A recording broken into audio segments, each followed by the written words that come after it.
Hello friends, અપેક્ષા Gyanki YouTube ચેનલમાં આપ તમામ મિત્રોનું સ્વાગત છે. મિત્રો, સીઈટી પરીક્ષા ધોરણ 5 આસપાસ વિષયના ખાસ મિત્રો એનઈપી આધારિત પ્રશ્નો હશે. 10 પ્રશ્નો હશે. 10 પ્રશ્નો એક્ઝામ રિલેટેડ હશે. બીજી વાત મિત્રો, જે પણ બાળકો ખાનગી શાળામાંથી મિત્રો ફોર્મ ભરેલું હોય પરીક્ષા માટે, તો એને રક્ષા શક્તિ છે મિત્રો. તો આ રક્ષા શક્તિ જે શાળા છે, તો આમાં પ્રવેશ મેળવવા માટે ખાસ મિત્રો એ બાળકોએ હરીફાઈ કરવાની હોય છે. કેમ કે એક માર્ક જો એનો ગયો તો એ મેરિટમાંથી દૂર જશે. તો એ બાળકો ખાસ આવા પ્રશ્નો દરેક બાળકોએ તો નોંધ કરવી છે, પણ એ બાળકોએ થોડીક વધારે મહેનત કરવી પડશે. તો ચાલો મિત્રો, વિડીયોને શેર કરો ફટાફટ. પહેલો પ્રશ્ન તરફ આપણે આગળ વધીએ. પૃથ્વીના આકાર વિશે નીચેના વિધાન તપાસવાના છે. મિત્રો કીધું, પૃથ્વી ઉપરથી ગોળ, નીચેથી સહેજ ચપટી અને નારંગી જેવી ગોળ છે. જો ઉપરથી અને નીચેથી સહેજ ચપટી અને નારંગી જેવી ગોળ. વિધાન 1 એવું કહે છે.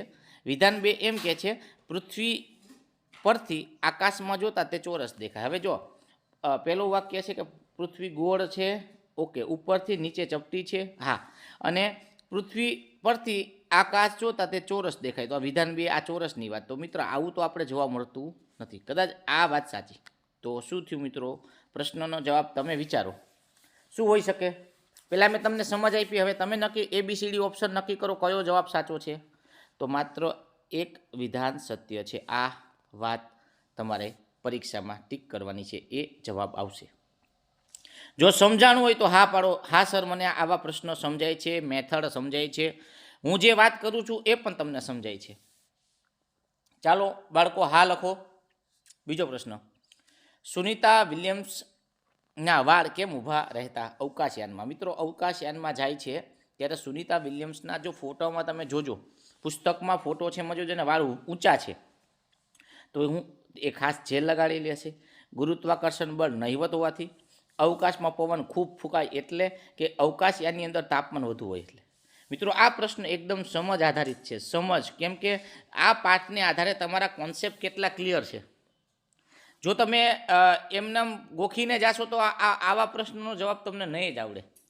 અહીંયા મિત્રો આ પાઠની અંદર શું છે કે ભાઈ, સુનિતા વિલિયમ્સ અવકાશમાં જાય છે ત્યારે પૃથ્વી, ચંદ્રની કળા વિશેની વાતો આમાં શીખવાની છે. ગુરુત્વાકર્ષણની વાત શીખવાની છે.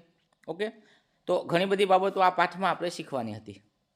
અઠવાડિયું છે, પખવાડિયું છે, પૂનમ, એની પૂનમ છે, પછી ધીમે ધીમે માસ થાય છે. તો આ બધી બાબતો, અમુક તહેવાર કઈ કઈ રીતે, શરદ ઋતુ, તો શરદ ઋતુમાં શું શું આવે. તો અહીંયા મિત્રો જવાબ આ આવશે. તમે જો વિચાર્યું હોય તો જવાબ આવશે બી. અવકાશમાં ગુરુત્વાકર્ષણ નહિવત હોવાથી. મિત્રો, ગુરુત્વાકર્ષણ બળ ન હોય ત્યારે જ આ બને છે. સૂર્ય શૂન્ય હોય, ગુરુત્વાકર્ષણ બળ ત્યાં શું હોય મિત્રો? શૂન્ય હોય છે. ત્યાં ગુરુત્વાકર્ષણ બળ હોતું નથી, માટે આપણા વાળ કેવા દેખાય છે? ઊંચા દેખાય છે. નીચેનામાંથી કઈ ક્રિયા પૃથ્વી પર સરળ છે પણ અવકાશમાં મુશ્કેલ છે? જો પૃથ્વી ઉપર એ કામ કરવું સહેલું છે, પણ અવકાશયાનમાં મુશ્કેલ છે. શ્વાસ લેવો, એક જગ્યાએથી બીજી જગ્યાએ બેસીને જમવું, વાતો કરવી કે આંખો ખોલવી. મિત્રો, આ પણ તમારી સમજ ઉપરનો પ્રશ્ન છે. સમજ આધારિત તમારા પ્રશ્નો અમે કાઢ્યા છે. શું હશે જવાબ? વિચારો. હાલો મિત્રો, તમે ફટાફટ કોમેન્ટ આપો, અથવા તમારી બુક્સમાં ખાલી ABCD તો લખો. એક કાગળ રાખો બાજુમાં. આનો જવાબ 1. ત્રીજો જવાબ તો તગડામાં શું આવશે? BCD. એમાં શું આવશે? ABCDમાંથી.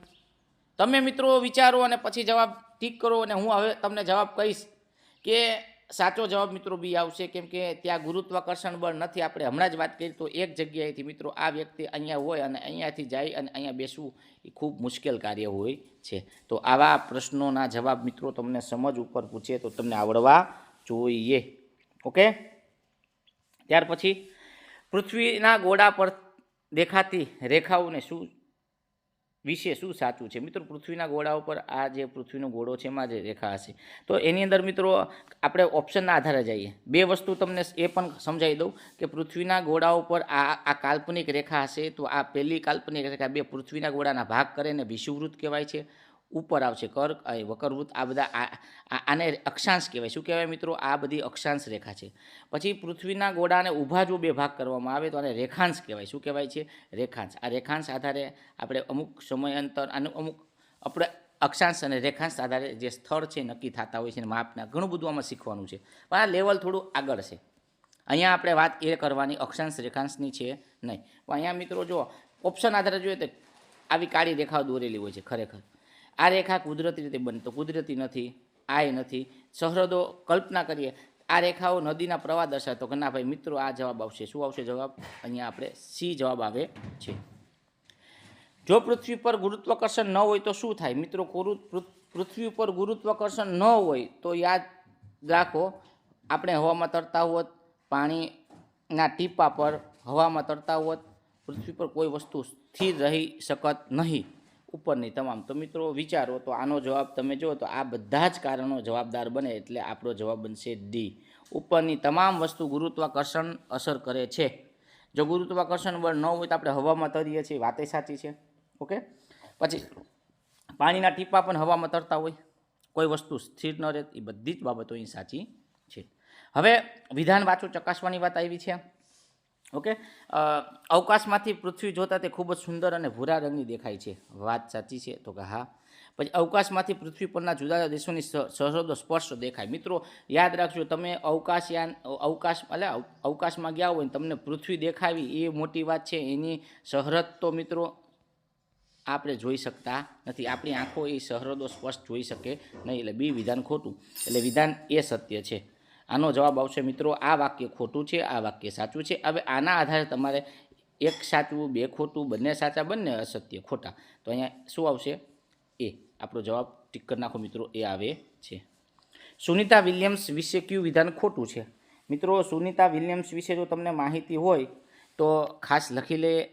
એના આધારે કઈ કઈ બાબતો, તો તે મૂળ ભારતીય મૂળ અને અમેરિકાના અવકાશયાત્રી હતા. તેમને અવકાશમાં લાંબો સમય વિતાવવાનો રેકોર્ડ બનાવ્યો હતો. આ પણ જોઈએ. તેઓ ચંદ્ર પર ઉતરનાર પહેલા વ્યક્તિ હતા. તેઓ હેલિકોપ્ટર પાયલોટ પણ હતા.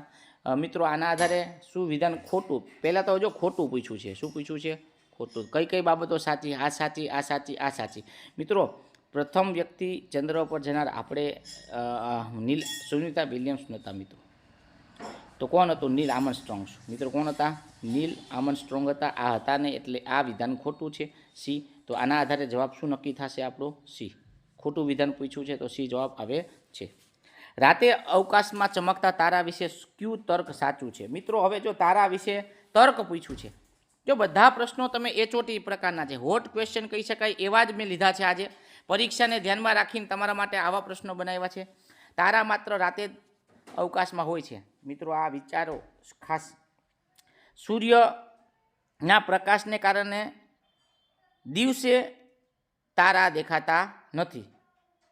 તારા પૃથ્વીની નજીક આવેલા છે. ચંદ્ર પોતે જ પ્રકાશિત તારો છે. મિત્રો તારા ચમકતા હોય એના માટે મિત્રો તર્ક પૂછ્યો. તારા ચમકે છે એનો તર્ક પૂછ્યો છે. તો વિચારો આનો જવાબ શું આવશે? આમાં તમને બધું સાચું જ લાગે છે. તમને બધા જ જવાબ સાચા લાગે છે. મિત્રો સૂર્યપ્રકાશ છે ને કારણે દિવસે તારા દેખાતા નથી. આ તર્ક ખૂબ નજીક છે ને સાચો જવાબ છે. તારા હંમેશા તારા તો મિત્રો દિવસના રાત ગમે ત્યારે આકાશમાં છે, ચમકે જ છે, પણ સૂર્યના તેજના કારણે એ દેખાતા નથી. આ તર્ક વધુ નજીક છે, માટે જવાબ આવશે બી. ઓકે, ખરતો તારો એટલે શું? મિત્રો તારો ખરતો હોય આવું આપણે સાંભળ્યું છે. તો એને શું કે કોઈ તારો અવકાશમાંથી નીચે પડી રહ્યો છે. અવકાશી પદાર્થ જે પૃથ્વીના વાતાવરણમાં આવતા સળગી ઉઠે તે પૃથ્વીનો નાનકડો ટુકડો બીજા ગ્રહ પરથી મોકલેલ રોકેટ. તો મિત્રો આમાં રોકેટ તો આવતું નથી. ઓકે, ખરતો તારો વિશે પહેલાં એ કહી દઈએ તો કે ભાઈ અવકાશી પદાર્થ છે. મિત્રો આ રીતે અવકાશમાં અલગ અલગ અવકાશી પદાર્થો હશે જે એકબીજાથી અથડાય છે અને પૃથ્વીના ગુરુત્વાકર્ષણમાં આવે. એટલે ગુરુત્વાકર્ષણ જે વાતાવરણના ગુરુત્વાકર્ષણ બળમાં આવે અને સીધો પૃથ્વી તરફ નીચે પડે છે ને ત્યારે મિત્રો એ સળગી ઉઠે છે ઘર્ષણ બળના કારણે. કેના કારણે? ઘર્ષણ બળના કારણે સળગે છે ને એના કારણે આપણને તારો કેવો દેખાય છે? લીસોટા દેખાતા હોય અને તારો ખરતો તારો આપણે કહીએ છીએ. એનો જવાબ આનો મતલબ આવશે બી. તમે આગળ મોટા ધોરણમાં જશો તો તમને ખ્યાલ આવી જશે. ઓકે, કે આના ખરતો તારો એટલે શું, ગેલેક્સી એટલે શું, સર્પાકાર ગેલેક્સી આવે, બ્રહ્માંડના અલગ અલગ ગ્રહોની વાત છે, સૂર્યમંડળની વાત છે, સૌર પરિવારની વાત છે. ખૂબ સરસ પાઠ તમને આવશે ભણવાની ને ખૂબ મજા આવશે. 10મો પ્રશ્ન, પૃથ્વીના ગોળા પર ભારતની સાપેક્ષ બ્રાઝિલ અને અર્જેન્ટિનાના લોકો ઊંધા છે, છતાં તે પડી કેમ જતા નથી? મિત્રો, આપણે વાત કરીએ છીએ પૃથ્વી સૂર્ય છે એની આસપાસ બધા ગ્રહો ફરે છે, તો આપણે બધા અહીંયા છે, તો ત્યાં મિત્રો રાત હોય, દિવસ અને રાતની આપણે કલ્પના કરી છે, આપણને ખ્યાલ છે. તો કેમ એ પડી જતા નથી? કારણ કે એમ કહેવાય છે કે પૃથ્વીને પકડી રાખ્યા છે પૃથ્વીના ગુરુત્વાકર્ષણ બળને લીધે. ત્યાં પૃથ્વી સીધી છે, ત્યાં હવા હોતી નથી. મિત્રો, ખોટી વાત. આ બધા સીધી છે એ બધી વસ્તુ ખોટી, આ નહીં. પણ જવાબ મિત્રો બી જ આવશે, ગુરુત્વાકર્ષણ બળ. આની પહેલાં આપણે વાત કરી પૃથ્વીના એક આકર્ષણ બળ છે, એ આકર્ષણ બળને આપણે ગુરુત્વાકર્ષણ બળ કહીએ છીએ. ગુરુત્વાકર્ષણ બળને કારણે મિત્રો ખાસ કહું છું કે આ બધું જોવા મળે છે. તો અહીંયા સુધી 10 પ્રશ્નો રાખીએ. ફરી પાછા આવા જ 10 પ્રશ્નો લઈ હજુ સાંજના આપણે વિડીયોના માધ્યમથી મળશું. જય હિન્દ, જય ભારત.